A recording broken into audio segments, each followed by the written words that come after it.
নজর রাখবো পরবর্তী খবরের দিকে। 25শে জানুয়ারি জাতীয় ভোটার দিবস। দেশ জুড়ে এই দিনটি পালন করছে নির্বাচন কমিশন।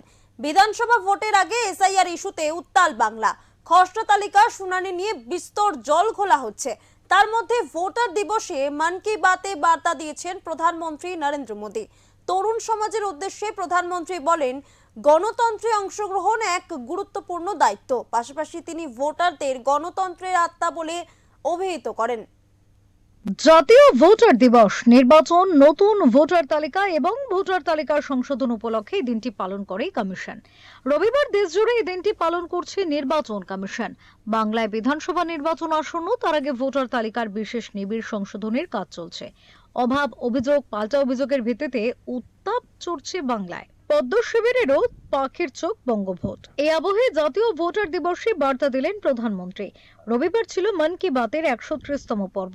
আবার এই দিন অর্থাৎ 25শে জানুয়ারিকে জাতীয় ভোটার দিবস হিসেবে পালন করছে নির্বাচন কমিশন। তাই বোধহয় মোদির ভাষণের অনেকটা অংশ জুড়ে ছিল প্রথম ভোটদান। মোদি জানান, ভোটাররাই গণতন্ত্রের আত্মা। 25 जनवरी का दिन भी बहुत अहम है।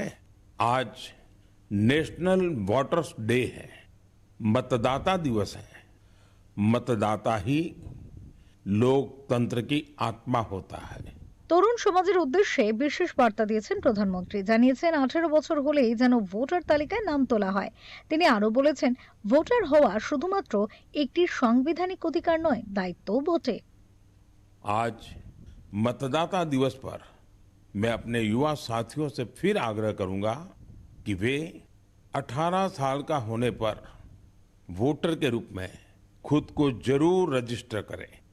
संविधान ने हर नागरिक से जिस कर्तव्य भावना के पालन की अपेक्षा रखी है, इससे वो अपेक्षा भी पूरी होगी और भारत का लोकतंत्र भी मजबूत होगा।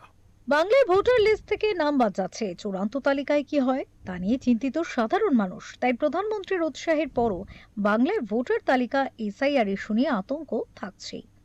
ব্যুরো রিপোর্ট, ওঙ্কার বাংলা।